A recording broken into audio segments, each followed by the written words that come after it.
কানে হেডফোন ছিল। পাশে বসে বুঝতে পারলাম ছেলেটি কার সাথে যেন কথা বলছে। আমি ভেজা ছাতাটা তখন একটা প্যাকেটের মধ্যে পুরো ব্যাগের মধ্যে রাখছি। ছেলেটি জিজ্ঞেস করলো, রাধুনি আবার কি? ওপাশ থেকে উত্তর পেতেই ছেলেটি হেসে বলল, তাই বলো, রাঁধুনি একটা যে মশলার নাম সেটা জানবো কি করে? আচ্ছা, তাহলে ওটা পেস্ট করে নেব, আর দুধ তো লাগবেই। ঠিক আছে, যখন রান্না করব তখন তুমি ফোনে থাকবে। এতক্ষণ ধরে যা বললে সব ভুলে গেলাম, লিখে নিলে হতো। বুঝতে পারলাম ওপাশ থেকে কেউ রান্নার কায়দা কানুন শেখাচ্ছে। কিন্তু শেখাচ্ছেটা কে? গার্লফ্রেন্ড হতেও পারে। এদিকে ছেলেটি তখন ফোন রাখার জন্য তাড়াহুড়ো করছে। রাখছি বলেও থেমে গিয়ে কিছুক্ষণ চুপ থেকে বলল, প্রীতির অফিস ছুটি বলতে রবিবার, তবে 15ই আগস্ট শনিবার পড়েছে, পরপর 2 দিন ছুটি। ও বলছিল তোমার কাছে যাবে, কি যেন একটা দরকার আছে। আমি ওকে জিজ্ঞাসা করলাম, কি দরকার আছে আমাকে বলো? ও বলল, মাকেই বলবো, আগে তো চাই। ঠিক আছে মা, রাখছি, পরে কথা হবে, বলেই ফোনটা কেটে দিল। বুঝতে পারলাম গার্লফ্রেন্ড না, মায়ের সাথেই কথা বলছিল ছেলেটি। মাই ছেলেকে রান্না শেখাচ্ছিল তাহলে। শুনে ভালো লাগছিল। ফোনটা রেখে বাইরেটা তাকিয়ে ছেলেটি এবার আমাকে জিজ্ঞেস করলো, কোন স্টেশন এলো দাদা? আন্দুল। এই রে, এর মধ্যেই আন্দুল চলে এলাম। ফোনে কথা বলছিলেন তো, তাই সময় কখন পেরিয়ে গেছে বুঝতেই পারেননি। রান্না শিখছিলেন? রাঁধুনি, দুধ, কি বানাবেন? শুক্তো? ছেলেটি অবাক হয়ে বলল, কি করে বুঝলেন? আপনি শুনেছেন তাহলে আমার কথা? আসলে শুক্তো বানাবো তো, মা তাই শিখিয়ে দিচ্ছিল। আপনিও রান্না করতে পারেন তাই না? পারতে তো হবেই, রান্না করাটা একটা আর্ট। তবে শুক্তো বানানোটা একটু সময় সাপেক্ষ, ধৈর্য ধরে আপনাকে বানাতে হবে। তবে হাতের গুণে আপনিও হয়ে উঠতে পারেন শিল্পী। ছেলেটি শুনে বলল, এই প্রথমবার বানাবো আমার স্ত্রী প্রীতির জন্য। বিয়ের পর থেকে মা বলে দিয়েছে রান্নাঘরটা দুজনকে সামলাতে হবে, তাই রান্না করাটা ভালো করে শিখছি। একদম ঠিক বলেছেন আপনার মা। আমার মায়ের কথাও কিন্তু সেম। সংসারে সকলকেই কাজ করতে হবে। তো কথায় কথা বাড়ে। গল্প করতে করতে ভালোই জমে উঠল দুজনের গল্প।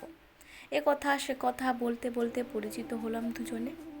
নিজের পরিচয় দিতে গিয়ে ছেলেটি বলল, আমার নাম উৎস, গত নভেম্বরে বিয়ে হয়েছে আমাদের। মায়ের কথা অনুযায়ী রান্নাঘরটা আমরা দুজনেই সামলাই। যে যেদিন সময় পায় সেদিন রান্না করে। একজন রান্না করবে আর একজন সহযোগিতা করবে। তবে আমার মা কিন্তু দারুণ রান্না করে।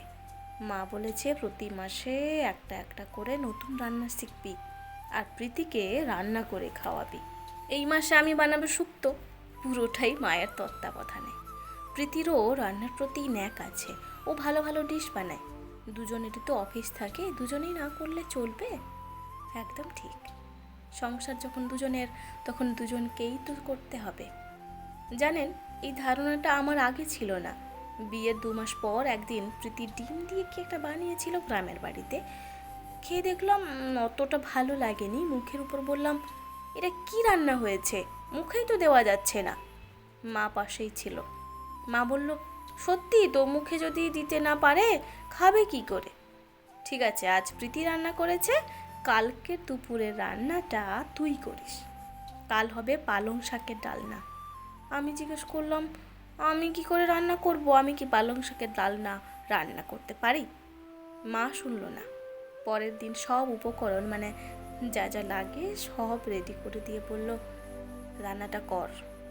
বাধ্য হয়েই রান্না করতে হলো।